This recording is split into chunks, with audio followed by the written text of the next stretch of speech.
Eh bien, bonjour à tous, c'est PlayGameFR. Aujourd'hui, on se retrouve pour 5 histoires paranormales et on commence sans attendre. C'est parti. Un démon à l'hôpital. La photo a été prise par un moniteur de caméra de surveillance d'un hôpital où l'on peut voir un patient dans sa chambre allongé sur son lit, mais on y voit aussi une forme étrange et inquiétante, debout sur le lit. Le patient serait ensuite décédé quelques heures après l'apparition de cette forme. Une infirmière présente sur les lieux a vu les images et juré ensuite que la forme se baladait de haut en bas sur le lit. Certaines personnes racontent que les hôpitaux sont le repère favori de créatures paranormales, comme les démons. Ils seraient là pour attendre la mort des patients afin de le faire glisser vers l'enfer. Le fantôme d'Amityville. Le 13 novembre 1974, Ronald Butch DeFeo Jr. a assassiné de sang-froid 6 membres de sa famille. Le père Ronald, 43 ans, la mère Louise, 42 ans, ainsi que leurs 3 autres enfants, Allison, 13 ans, Mark, 12 ans et John Matthews, 9 ans. La tragédie s'est déroulée au désormais célèbre 112 Océan Avenue à Amityville. Un an plus tard, la famille Lutz a acheté la maison du fait de son prix bas.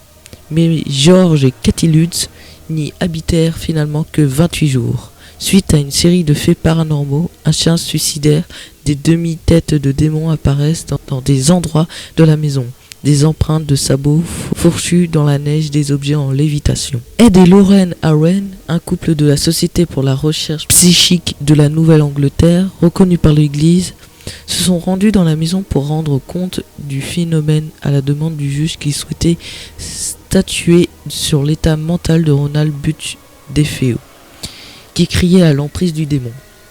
Dès leur arrivée dans la maison du diable, ils ont senti une atmosphère très sombre. Pendant que Lorraine, la médium, essaya de rentrer en contact avec les esprits de la maison hantée, un membre de l'équipe se serait évanoui et 2 autres auraient eu de sérieuses palpitations. La photo a été prise par un ami de la famille Lutz et les Aren ont soutenu que cette photo était paranormale. Un poltergeist chez les Hodgson. Entre 1977 et 1979, la famille Hodgson aurait été victime d'un poltergeist au sein de leur maison du quartier de Hanfield en Angleterre. Des objets bougeaient et parfois même restaient en lévitation, avec en plus des bruits étranges. Mais le plus bizarre reste quand la cadette de 11 ans, Janet, fut réveillée plusieurs fois en lévitation, criant avec une voix démoniaque. Elle aurait été habitée par un démon qui affirmait être l'ancien propriétaire de la maison, mort au rez-de-chaussée dans son fauteuil. Malgré l'aide de la police et d'experts, ce phénomène reste encore inexpliqué à ce jour, bien que les Aren, venus en aide à la famille, ont affirmé qu'un démon avait emprisonné l'âme de l'ancien propriétaire, l'empêchant de passer dans l'au-delà. Les fantômes de la plantation Myrtille. Cette plantation, située en Louisiane, a longtemps été considérée comme l'endroit le plus hanté des États-Unis. La légende dit que 10 meurtres sont survenus dans la vieille maison principale et que depuis 12 fantômes hanteraient les murs. Le plus célèbre serait celui de Chloé qui apparaît souvent avec un turban vert. Cette dernière aurait été l'esclave de Mark et Sarah Woodruff, les anciens propriétaires. Surprise par Sarah d'avoir écouté une conversation privée, Chloé eut l'oreille coupée en guise de punition. Pour se venger, Chloé aurait préparé un gâteau à la base de plantes toxiques pour empoisonner ses tortillonnaires. Mais son plan se retourna contre elle. En effet, Sarah et ses filles moururent après avoir mangé une part de gâteau, mais pas Mark, le père.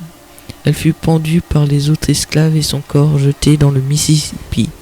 Elle enterrait encore la plantation à ce jour. L'étrange sanatorium de Waverly Hills. L'histoire de ces sanatoriums est plutôt macabre. Dans les années 1940, cet endroit était un hôpital qui soignait les malades atteints de tuberculose. Mais les traitements réservés aux patients étaient plus que douteux. Entre 5000 et 8000 patients seraient décédés et seulement 5% des patients s'en seraient sortis. Les méthodes engagées n'étaient pas franchement recommandables et les patients subissaient des traitements plus que douteux. De plus, ils devaient payer leurs propres frais de rapatriement chez eux, ainsi que le prix du cercueil alors qu'ils venaient normalement de se faire soigner. Les corps étaient souvent jetés dans un trou puis retirés du bâtiment par un tunnel. Beaucoup disaient que l'esprit des patients erre toujours dans les couloirs. L'histoire la plus terrifiante concerne l'infirmière Mary Lee, qui a contracté la maladie et qui était retrouvée pendue dans sa chambre la 512. Son corps serait resté suspendu une journée sans être enlevé, à la vue de tous les pensionnaires. La photo est Mary Lee sous une forme fantomatique, hantant sans cesse les murs de l'hôpital. J'espère que la vidéo t'aura plu. Si c'est le cas, abonne-toi, like, commente. C'était PlayGameFR. À très bientôt.